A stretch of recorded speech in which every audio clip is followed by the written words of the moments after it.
ഈ TMC party അവിടെയുള്ള 2ഓളം members of parliament ഉണ്ട് ഈ മുഷീറാബാദിൽ. അവർ മുസ്ലിം കമ്മ്യൂണിറ്റിയാണ്.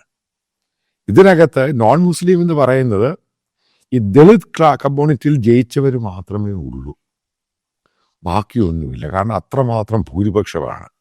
ഇപ്പം ഗവൺമെന്റ് സർവേക്കകത്ത് 68% മുസ്ലിം പോപ്പുലേഷൻ എന്ന് പറയുമ്പോഴും അവിടെ ചോദിച്ചു കഴിഞ്ഞാൽ പല ആൾക്കാരും പറഞ്ഞ് 75-80 അടുപ്പിച്ച് അവിടെ ബംഗ്ലാദേശിൽ നിന്നുള്ള വന്ന മുസ്ലിങ്ങൾ അവധി പറയുന്ന ആധാർ കാർഡും വോട്ടേഴ്സ് കാർഡും ഇതൊക്കെ ഉണ്ടാക്കി വെച്ചിട്ടുണ്ട്. അവർക്ക് അത്രയും ഭൂരിപക്ഷമുണ്ട്. ഇവിടെ നേരത്തെ പ്രശ്നമുണ്ടായി. മുഷീറാബാദ് ജില്ല അതായത് കംപ്ലീറ്റ് ആയിട്ട് ബംഗ്ലാദേശിൽ ലയിക്കണം. ഇനി അടുത്തൊരു തമാശ നിങ്ങൾ കേട്ടോണം. മുഷീറാബാദിൻ്റെ 67ഓളം കിലോമീറ്റർ അതായത് ബോർഡർ, അതും അതിനകത്ത് ഫെൻസിങ് ഇടാൻ പറ്റിയിട്ടില്ല. അതിന് പല കാരണങ്ങളുണ്ട്. കൽക്കട്ട ഹൈക്കോർട്ട് ഇടപെട്ടിട്ട് പോലും ഈ സംഭവങ്ങളൊന്നും നടക്കുന്നില്ല. അവിടെ ആൾക്കാർ, ലോക്കൽ ആൾക്കാർ, അപ്പുറത്തുള്ള ബംഗ്ലാദേശികൾ സമ്മതിക്കത്തില്ല ഇടാൻ.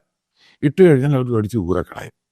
അതായത് ഇന്ത്യയിലുള്ള മുഷീറാബാദിൽ നിന്ന് ബംഗ്ലാദേശിൽ പോകുന്നു, അവിടുന്ന് തിരിച്ചു വരുന്നു. ഇത് സ്ഥിരമായിട്ടുള്ള പരിപാടി. അതിൻ്റെ പേരിൽ മുഷീറാബാദ് തന്നെ ഒരു റാഡിക്കൽ ഇസ്ലാമിൻ്റെ ഒരു കേന്ദ്രമായിട്ടാണ് അറിയപ്പെടുന്നത്. അടുത്ത പ്രധാനപ്പെട്ട പോയിന്റ്, ഈ മുഷീറാബാദിൻ്റെ അത് കടന്നു പോകുന്നൊരു ലൈനുണ്ട് നോർത്തേൺ ബംഗാളിലോട്ട്, അതായത് സിലിഗുഡിയിലോട്ട് പോകുന്ന നാഷണൽ ഹൈവേ 12. ഈ നാഷണൽ ഹൈവേ 12 അതുവഴി പോയി കണക്ട് ചെയ്യുന്നത് എൻ്റയർ വലിയൊരു ഭാഗം നോർത്ത് ഈസ്റ്റിനെ. അതായത് ജൽപായ്ഗുഡിയിൽ നിന്ന് സിക്കിമിലോട്ട് പോകുന്നു, അപ്പുറത്ത് ഇങ്ങോട്ട് പോകുന്നു, ഇവിടുന്ന് അങ്ങോട്ട് പോകുന്നു. ഈ റോഡാണ് പോകുന്നത്. പിന്നെ ഒന്ന് ആസാമിനോട്ട് പോകുന്നു. മെയിൻ നാഷണൽ ഹൈവേ ആണ്, പ്രധാനപ്പെട്ട ഇന്ത്യയിലെ നാഷണൽ ഹൈവേ ആണ്.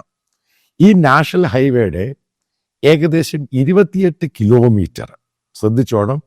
അവിടെയാണ് ഈ മുനിസിപ്പാലിറ്റിയിൽ ഈ സംഭവമായ 78% മുസ്ലിങ്ങളുള്ള ഈ ബാബറി മസ്ജിദ് അവിടെ പണിയുന്നത്. അതാണ് അതിൻ്റെ പ്രധാനപ്പെട്ട പോയിന്റ്. അത് തൊട്ടു ഈ നാഷണൽ ഹൈവേയുടെ തൊട്ടപ്പുറത്ത് അത് നമുക്ക് കാണാം, അത് ബംഗ്ലാദേശ് ബോർഡറാണ്. ഇതാണ് ഇത് മോസ്റ്റ് സെൻസിറ്റീവ് ഏരിയ എന്ന് എല്ലാവരും പറയുന്നത്.